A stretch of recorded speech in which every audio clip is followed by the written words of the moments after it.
John lesson 51, John 11:45 through 48. Then many of the Jews who had come to Mary and had seen the things Jesus did believed in him. But some of them went away to the Pharisees and told them the things Jesus did. Then the chief priests and the Pharisees gathered a council and said, "What shall we do? For this man works many signs.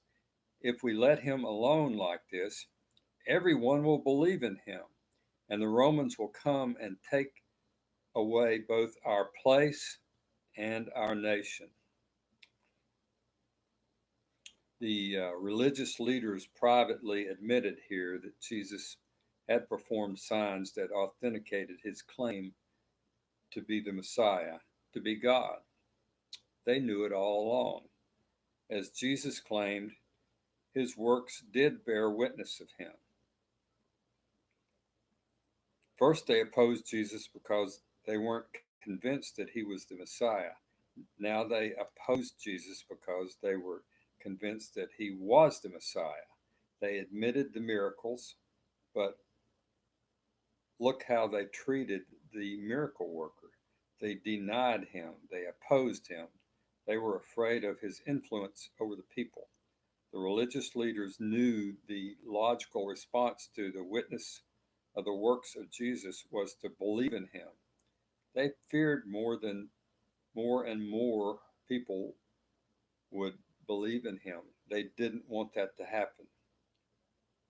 Most commentators believe that when it talks about the fact that he will take away our place and our nation, these religious leaders were referring to the temple. The religious leaders had made such an idol of the temple that they were willing to kill Jesus to preserve it. They wanted to preserve their positions as priests and they wanted everything to go along the same way that it had been going.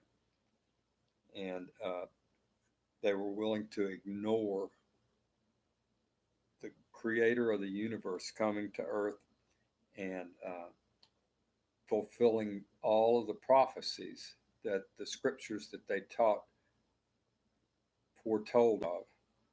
They didn't care. They were so in love with their position that they were willing to kill him to keep from anything from changing.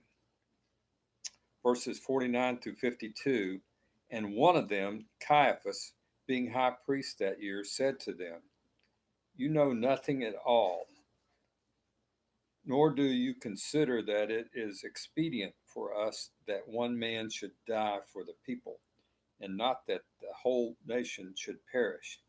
Now this he did not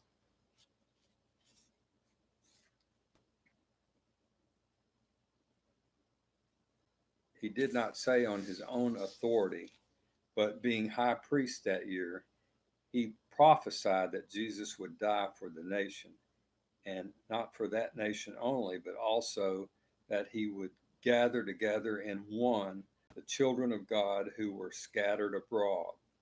So this head priest, Caiaphas, thought logically, but not morally.